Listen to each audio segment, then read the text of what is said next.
Yo guys, what is going on? Alex Pandrea here, and we are here back with another video. In today's video, we are going to be talking about what to do with a double-backed, that's not it, a double-backed card that comes in certain decks. In this case, the Nox Sports. Ever since I got the Nox Sports, they come in green and pink.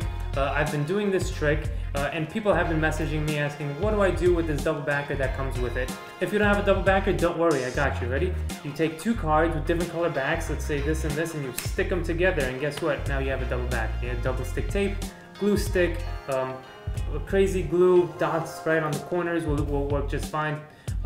You can use spit, it's not going to work that great. Gum doesn't even work that great, I found, or other lubricants. Good, so get your double backer and get your matching deck, obviously to one of the colors, and you're ready to go. So let's come on down and see the effect first and then learn how to do it. Okay, so here is the effect. You have a deck of cards, a green deck of cards, just like that, and you have a card selected. So one card out of the whole pack gets selected. In this case, the 9 of hearts will be selected and placed back into the middle of the deck somewhere. Now you say, you notice the cards are green, right? And the spectators go, yes, that's a lovely shade of green. What are those? And you say, you know, they're the Nox Sports, the link down below. And they go, what? And you go, never mind. I'm going to actually turn your card pink. You see, these cards are actually green, but there's one pink card inside the center. And they go, what the hell? And I go, yeah, I know, link down below for the pink ones as well. They go, what? And don't worry about it. Actually, what was your card? And they say 9 of hearts, and you turn it over, and it's the damn 9 of hearts. And start screaming and running and crying at this point. And you go, but no, look, there's a problem. The 9 of hearts is the only pink card in the green deck, so I just gotta do this, do that, and now your card is green along with the rest, and you could go about your day doing any other trick that you want. Good, alright, so let's explain this. You're gonna need your double backer to go on the top of the deck. Now, in the previous video, we did learn the top shot, so using that in combination with the double backer is very nice, because remember, the top shot goes like this and it comes out face up. So again, if you do not know this, go back to the first video. I taught it in very small detail. If you wanted in more detail, go visit Green Magic Volume 1. That's where I learned it from, but I'm sure you could learn it in other places as well. It's from Leonard Green. The card is on top. So now with the double backer, it looks like that random card, the color of the other card, comes out of the center of the deck, but it really just comes out of the top of the deck. Alright, so this card is on top and you have a card selected, and now you're going to have to control this second from top. Okay, so the top card is here and you have to control the selected card right there. Alright, and the way you do this is a number of ways. I did a tilt move, which looks like that, and you control it second from top. You can, so a tilt very simply is you're going to create the illusion that it's going into the middle, but it's actually going, this gets a break just like that. It's a depth illusion, okay? And it's going to look like it goes into the center from here. You don't want that showing.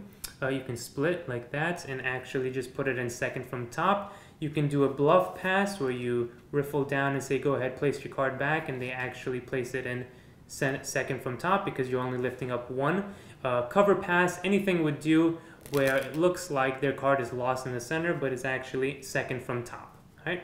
Now that we know that, the rest of the effect is pretty straightforward. You just gotta snap your fingers, do a top shot, show the card. As you do that, you get a break. Ask what the card was. As they say the card, you re-square along at the break and turn both of them over. At this point, their card has been revealed as the only pink card in the pack. Now to fix it, I take here, I do this, I do that, I give it back to them, they can turn it over, it's now green like the rest of them, and now because they're holding this in their hands, you just have to palm off this from the top of the pack, and you are good to go. So as long as you palm that off, you can hand everything out for examination. And you could have a nice little effect to start off with. It's visual, and it gets a nice little reaction, so enjoy that one there. Okay guys, so that one is a version of this trick that I do like to do sometimes, but it depends on the situation. What I would rather do, and this is something that would take more emphasis on if you feel like the situation is right, instead of doing it very flashy, this is something that I would do. and I'll go over the explanation really quickly because I really want you to put the effort into taking this to the next level. So this card right here, which is the double backer, will actually start.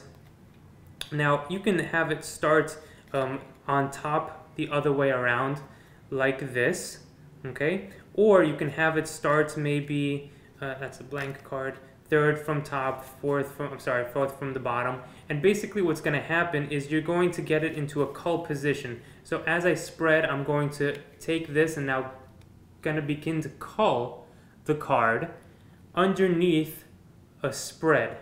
Okay, now if it's third from top, I'm going to tilt up like this so they don't see, and as I cull, I'm going to come down. Now what is going to happen is instead of having them select the card, I'm going to have them name a card or name one that they see. Now this is very interesting because let's say they say Ace of Spades. You're going to place the culled card underneath the Ace of Spades. Okay, so now what's going on is that now it's a selected card that they saw without having them to, you know, pick a card as every card trick starts. So now they name a card, Ace of Spades. I go ahead, I push this underneath the Ace of Spades just like this, and I close the spread like that. Okay, I turn over the pack, and I saw that's very interesting that you said Ace of Spades or whatever card they say, because if I go through the pack, I put in, before I started, one card that's a different color from the rest. And now this is not a fast visual, top shotty, boom, wow, in your face kind of thing, but it's more a prediction effect.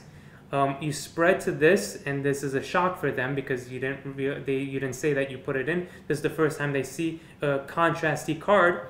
You cut it at this point, and now you're going to do the exact same thing as if you top shot it from here. You're just literally going to do a double lift at this point, show that the Ace of Spades is the one that they said, and now from here say again, there's a problem. This is the only pink card in a green deck, but if I just do this, go ahead, take it out, look at it, and now you've turned it to green back, and it's a nice little different way to do it instead of doing the top shot, which is very flashy in your face. It's a more of a prediction mentalism kind of thing, so enjoy that version as well.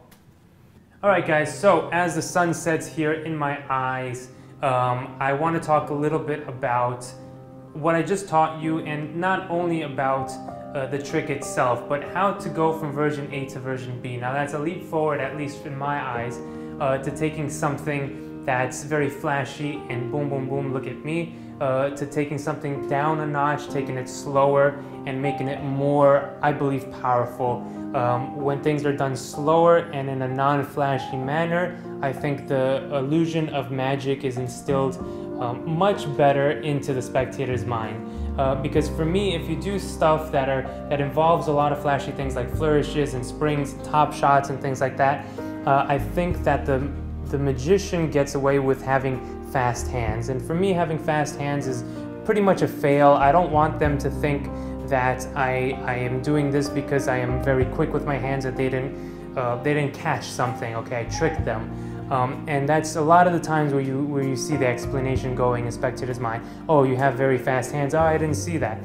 So that's the difference between version A. That's what you're gonna get. Oh, fast hands, quick, wow. The visual with the top shot, versus version B, where you could take things slow and have them name a card and say, are you sure? Change your mind a few times. And get to the same result where the card changes back. Is very reminiscent of like the Red Hot Mama plot, but with a different feel, with like a prediction feel. So play around with the two versions and really feel the difference in the spectator's mind of going from version A to version B. And I'd like you to take that leap forward into your own effects, not only in this one, how to go from something that could be considered a tricky moves or a card trick to something more powerful and magical. So that's what I want to leave off the last note on. Sun is gone now, so that means it's time for a beer for me after a long, hard day of shooting. I will see you guys next time, and please subscribe to the channel, like this video if you did indeed like it, and comment below, let me know what you thought, and I will see you guys next time.